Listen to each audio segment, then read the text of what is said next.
what's really going on behind that curtain. Hey, I am Chuck, the bureaucrat, and Major Carter is coming up on his lieutenant colonel selection board. And like a lot of people in that situation, he is worrying about every single detail. And it's good to make sure that you dot your I's and cross your T's, but there is a basic simplicity about any board that's good to know. There's 3 things that go into any board that have nothing to do with your file. That is, the population being considered, the ranking of that population, and the select objective of that board. Now, the population under consideration is usually announced before the board, but most boards either have an opt-in feature where eligible folks have to raise their hand to be considered, or an opt-out feature where people who don't want to be considered can take their name out of contention. Now, for Major Carter, it pays to confirm with his human resources rep that he has properly opted in or opted out, depending on his intent. But this has another implication for Carter. That is, he doesn't know how many people he's competing against or who they are.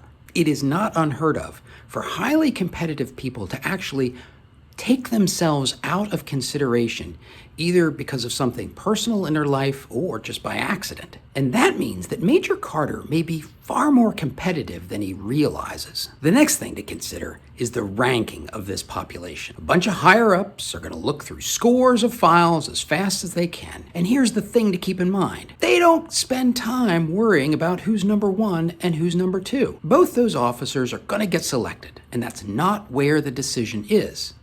And the same thing goes for people at the bottom of the list. But what does matter is the people around the cut line, that select objective that I mentioned before. The ranking of those people is the decision. Now, the select objective does not come out of thin air. It's calculated before the board, and it has absolutely nothing to do with the people who are going to be considered.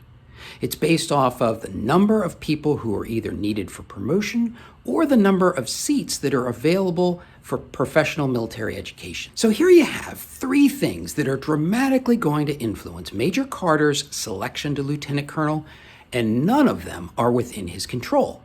If the population is small and the select objective is high, he's a shoo-in. If the population is huge and the select objective is small, it might be impossible for him to get selected. All he can do is influence the quality of his packet. Obviously, dot your I's, cross your T's, but the most important indicator of quality is job performance. Consistently doing the things that your senior rater values so that he gives you top blocks. That's what matters. And understanding this basic view of how promotion boards works leads us to a more nuanced understanding about what's really happening to Major Carter's career over the next couple years. Colonel Thompson told Major Carter, look, you're gonna do fine. You got a solid packet, promotion rates are high. What you need to do is start focusing on whether or not you're gonna do battalion command and whether or not you're going to go to senior service college, because those things matter for selection to colonel. And she's right. If we look at Major Carter's career map, you're going to see that he has to squeeze battalion command and senior service college into like a 4-year space. But here's what I want you to think about.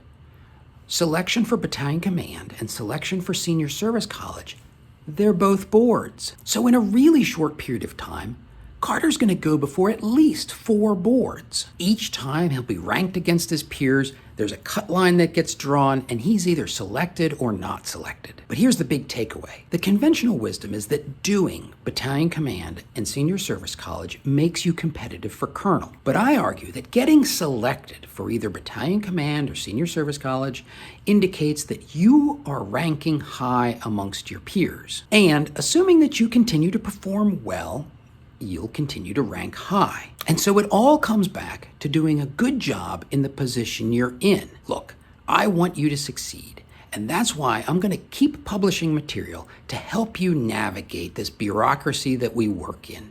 If you're interested in being more successful, subscribe.